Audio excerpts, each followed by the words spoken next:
নমস্কার বন্ধুরা, আমার টেস্টি কুকিং চ্যানেলে আপনাদের সবাইকে স্বাগত। আজকে আমি এমন একটি মুখরোচক বা স্ন্যাক্স রেসিপি নিয়ে এসেছি যেটা সন্ধেবেলায় চা জল খাবারের সাথে আপনারা সহজেই খেতে পারবেন, কিংবা বাড়িতে অতিথি এলে বানিয়ে দিতে পারবেন। আর এখন তো রমজান মাস চলছে, কিংবা ইফতারের সময় তাড়াতাড়ি করে খুব সহজ উপায়ে বাড়িতে থাকা কয়েকটা জিনিস দিয়ে এই রেসিপিটা তাড়াতাড়ি বানিয়ে নিতে পারবেন। এটা হলো এমনই একটি রেসিপি, সেটা হলো দুটো মাত্র কাঁচা আলু দিয়েই তৈরি হয়ে যাবে। সেটা হলো আলুর লাচ্ছা পাকোড়া।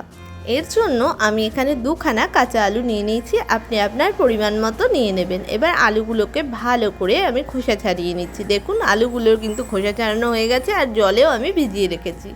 এরপর একটা গ্রেটার নিয়ে আলুটাকে ওই গ্রেটারের বড় জায়গাটা দিয়ে ভালো করে লম্বাভাবে ঘষে নিয়ে লাচ্ছার আকারে, দেখুন এই রকমভাবে ঘষে লাচ্ছার আকারে করে নিয়ে এরপর ওটাকে ভালো করে 4-5 বার করে জলের মধ্যে ধুয়ে চা ছাঁকার ছাঁকনিতে ছেঁকে নিচ্ছি। আপনি চাইলে কোনো স্ট্রেটনারের মধ্যেও ছেঁকে নিতে পারেন।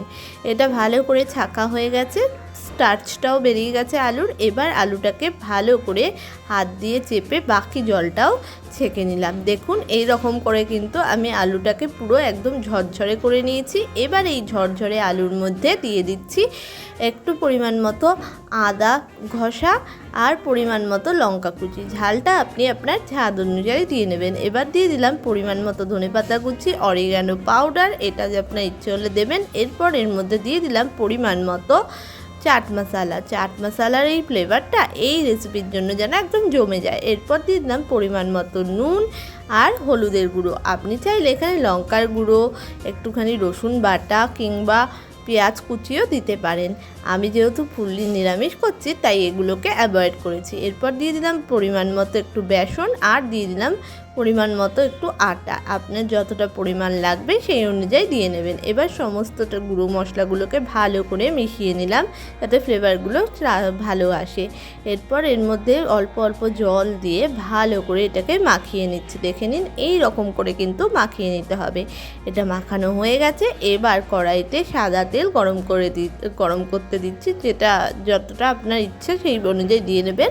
এরপর আমি এক তেল গরম হলে এক এক করে আলুর লাচ্ছা পাকোড়াগুলো দিয়ে দিলাম।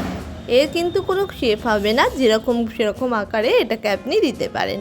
তো এরকমভাবে লাচ্ছা পকোড়াগুলো দিয়ে এপিট ওপিট করে ভালো করে ব্রাউন হয়ে গেলে দুপিট আমি নামিয়ে নিচ্ছি। তো তৈরি হয়ে গেছে আলুর লাচ্ছা পকোড়া। এরপর আমি টেস্ট করে দেখছি এটা ঠিক কেমন হয়েছে। এটা জাস্ট ইয়াম্মি হয়েছে। বাইরের দিকটা একেবারে কুড়মুড়ে আর ভিতরের দিকটা ততটাই সফট, ফ্লেভারফুল, একদম ইয়াম্মি আর টেস্টি। এই রকমই ভালো রেসিপি দেখতে অবশ্যই আমাদের চ্যানেলটাকে সাবস্ক্রাইব করে পাশে থাকা বেল আইকনটাকে প্রেস করে দেবেন। আর অনেক সাবস্ক্রাইব